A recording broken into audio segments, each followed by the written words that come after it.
4 de junio del Evangelio según San Juan. En aquel tiempo, Pedro, volviéndose, vio que lo seguía el discípulo a quien Jesús amaba, el mismo que en la cena se había apoyado en su pecho y le había preguntado: «Señor, ¿quién es el que te va a entregar?». Al verlo, Pedro dice a Jesús: «Señor, ¿y este qué?». Jesús le contesta: «Si quiero que se quede hasta que yo venga, ¿a ti qué? Tú sígueme». Entonces se empezó a correr entre los hermanos el rumor de que ese discípulo no moriría, pero no le dijo Jesús que no moriría, sino: «Si quiero que se quede hasta que yo venga, ¿a ti qué?». Este es el discípulo que da testimonio de todo esto, y lo ha escrito, y nosotros sabemos que su testimonio es verdadero. Muchas otras cosas hizo Jesús.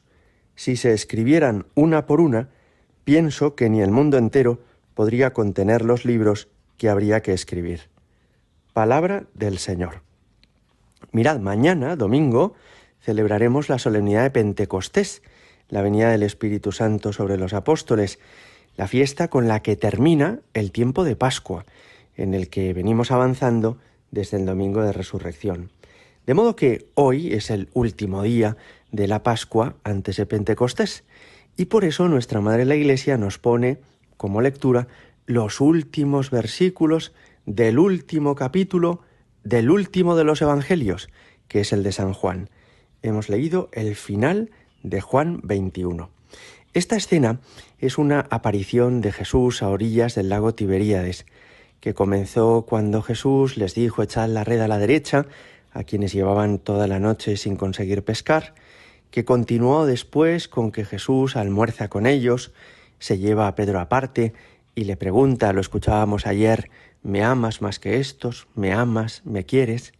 Bien, pues inmediatamente después de esto, Pedro y Jesús están caminando a orillas del lago. Pedro está ya sanado de esas heridas profundas de su corazón, de esa gran decepción que se ha llevado a sí mismo por haber sido capaz de traicionar a Jesús, y estando ya repuesto, y estando ya feliz y radiante al ver que Jesús le ha perdonado y le confirma como apóstol y como primado de la Iglesia, aparece por detrás Juan, como el discípulo amado, así se le define en este Evangelio que escribió él mismo. Y entonces viene esto que acabamos de escuchar, y es que Pedro le dice a Jesús: «Señor, ¿y este qué?». Es curioso porque Pedro ha pasado unos días horribles después de la pasión, ha estado profundamente hundido por sus propios pecados, pero ahora se ha repuesto y tiene un poco el peligro, me parece, de venirse arriba de nuevo y de creerse mejor que nadie y de pensar que ya están ahí juntos Jesús y él, Jesús que es el enviado de Dios para el mundo y él que es el vicario de Cristo, el primero entre los apóstoles. Le trata a Jesús como de tú a tú y le pregunta: «¿Y este qué?», como diciendo: «Entre tú y yo tenemos que tomar las decisiones importantes a partir de ahora». Pero cuando Jesús le responde a Pedro, lo hace de una manera que le da un corte, podríamos decir, porque Jesús le dice: «Si yo quiero que se quede, ¿a ti qué? Tú sígueme».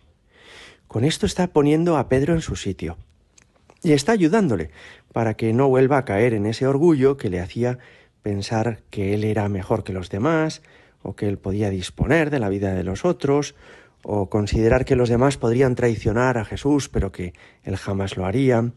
Está ayudándole a caer en la cuenta de que sí, va a ser el primado entre los apóstoles, pero sigue siendo el mismo que era siempre, un pobre hombre.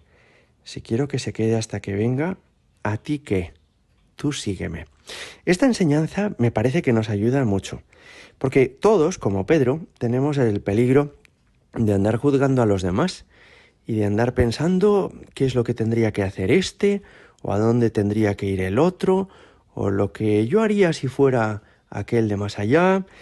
En el fondo, pensar que somos nosotros quienes tenemos que tomar las decisiones sobre la vida de los demás.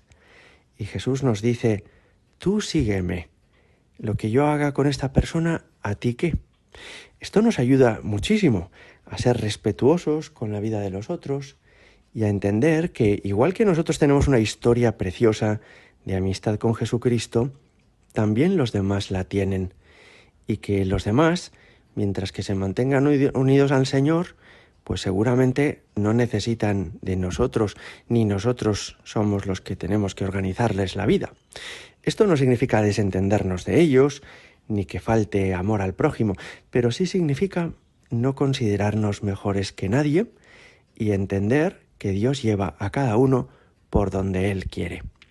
Me parece que esto es muy importante en la vida de la Iglesia, porque cada uno hemos encontrado una parroquia, un grupo, un movimiento, un carisma donde nos encontramos felices, pero tendríamos como el peligro, ¿no?, de andar juzgando los demás grupos, las demás parroquias, los demás carismas, y de hablarle así a Jesús de tú a tú, diciéndole como Pedro, bueno, ¿y a ti qué te parecen estos?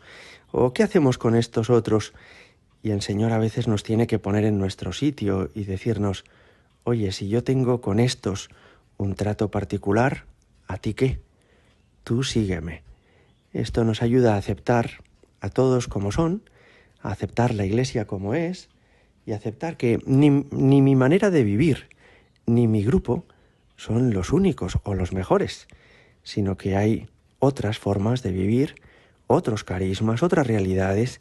En el fondo, que Dios tiene una amistad con cada persona que es única, que es insustituible y que los demás a lo mejor no estamos llamados ni a entender, ni mucho menos a juzgar.